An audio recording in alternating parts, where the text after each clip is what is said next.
2024's latest horror film Deadly Tarot Thriller is online. 7 adults gather to celebrate Children's Day, only to find themselves cursed by a mysterious deck of tarot cards. They will each be killed by the final card in their readings. To save themselves, they must find a way to break the curse within 48 hours. The group rents a secluded villa for their celebration. Strangely, the large villa is fully furnished yet ridiculously cheap. Thinking they've struck a bargain, they break the lock and explore the basement. Finding it filled with eerie items, Paxton discovers a deck of tarot cards in a room, and Haley, a tarot reader among them, is asked to do readings for everyone. Haley, you gotta do readings for everyone. Yeah, do our horoscopes. The tarot cards in the box were all hand-drawn, looking quite ancient, and each card depicted eerie and terrifying images. Haley was just about to use this deck for a reading.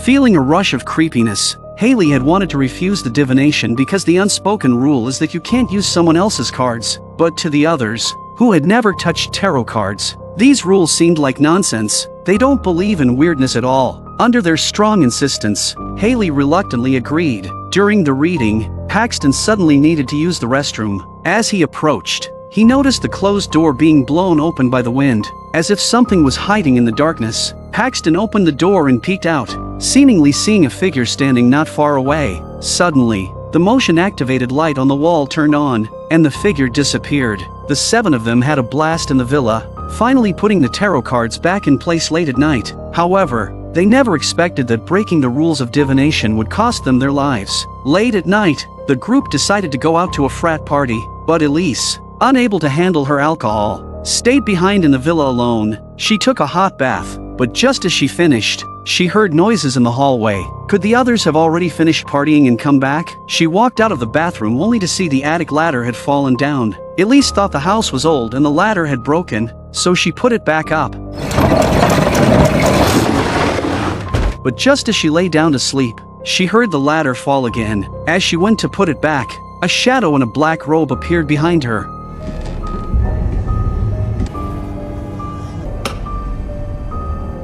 Elise thought it was one of her friends playing a prank, so she climbed up the ladder to the attic. Suddenly, the room lights went out. She looked down the hallway. Seeing no one, she turned back to the attic, but the scene in the attic had drastically changed. Candles were stuck into the floor, countless crosses hung on the walls, and in front of her was the last tarot card used in her reading. The high priestess appeared before Elise, scaring her so much she fell from the ladder. Elise was still conscious, but injured and unable to crawl. The high priestess smashed the ladder down onto Elise until she was completely still.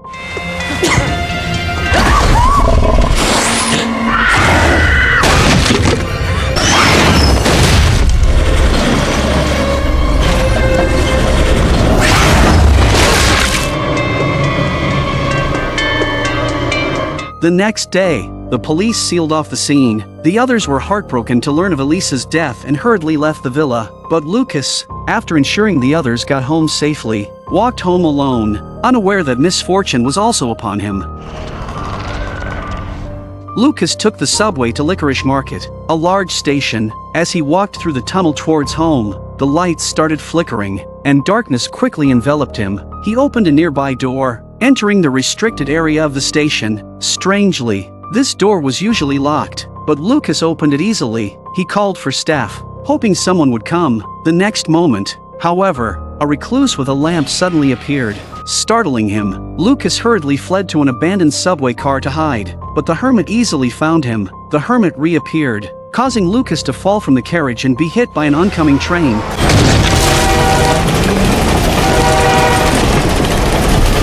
When the others learned of Lucas's death, they thought it was just an accident, but Haley remembered that both Lucas's and Elise's deaths matched her tarot readings. Fate. Huh? It's fate.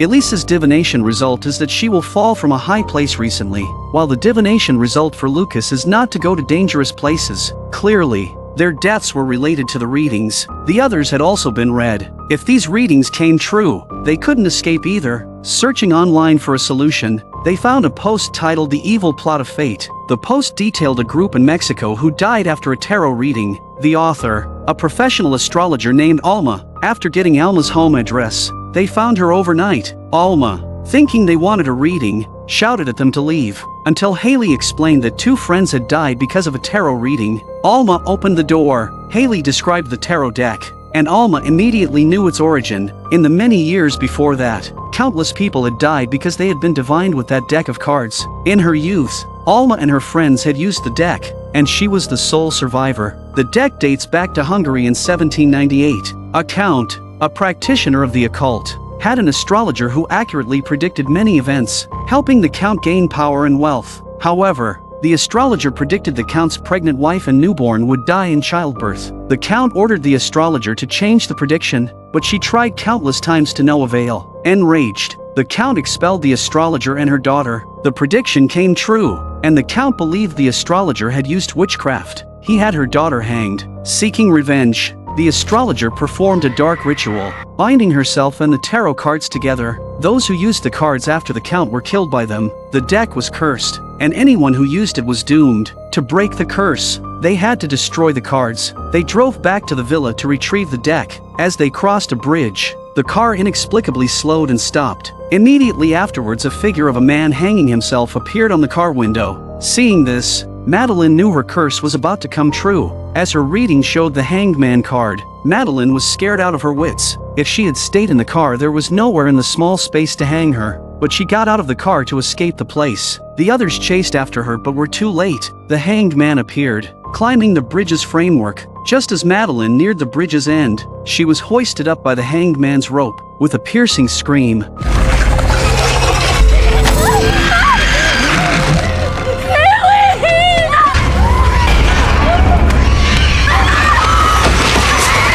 she vanished into the darkness, terrified. The others ran for 2 kilometers before stopping. Paige suggested calling the police, but the others refused, knowing the police wouldn't believe them. Paxton, gradually breaking down, left the group and went home. He planned to hide at home until the curse ended, but on the way, he felt something following him. Increasingly uneasy, Paxton quickened his pace. As he reached his apartment, he saw a clown's reflection in the glass behind him.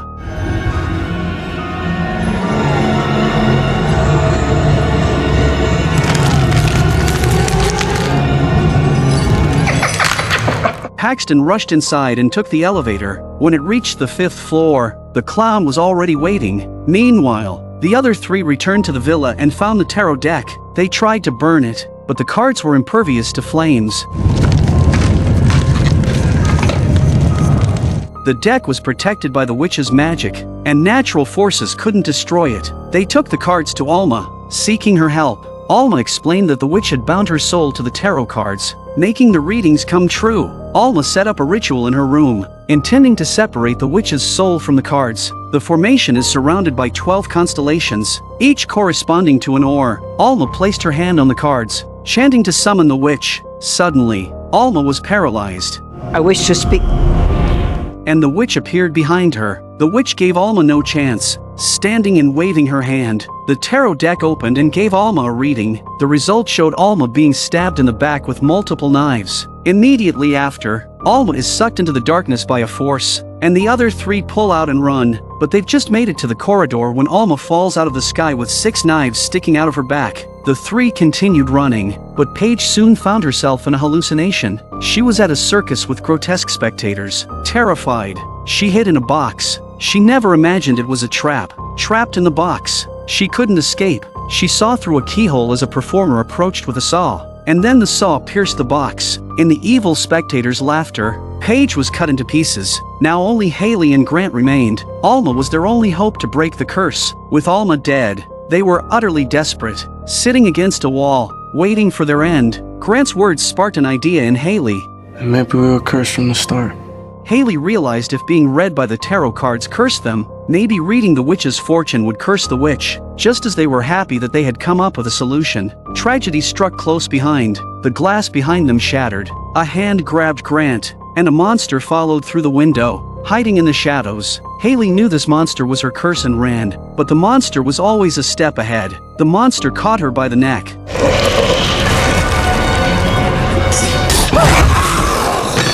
Unexpectedly, Grant returned, having escaped. Grant tells Haley to hurry up and go give the witch a divination while he stays behind to slow down the monster himself. and Haley goes back into the living room and starts working on the divination. Haley finishes her divination of the witch as fast as she can, and all of the witch's cards are reversed, indicating that she is in great pain. Haley tried to console the witch, hoping to win her over, but the witch was unmoved. She approached Haley and lifted her into the air. But what the witch doesn't expect is that Haley's divination for her results in a death card. Death signifies an end or a new beginning, but for the witch, it meant only death. Immediately after, the zodiac circle lit up.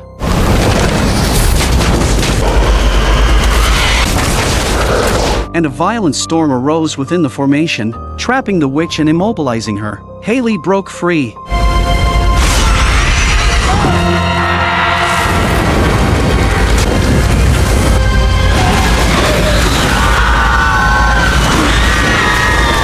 And the witch was consumed by the storm, turning into black smoke and vanishing into the night. Haley and Grant were saved. With the witch's demise, their curses lifted, and Paxton, trapped in the elevator, was also saved.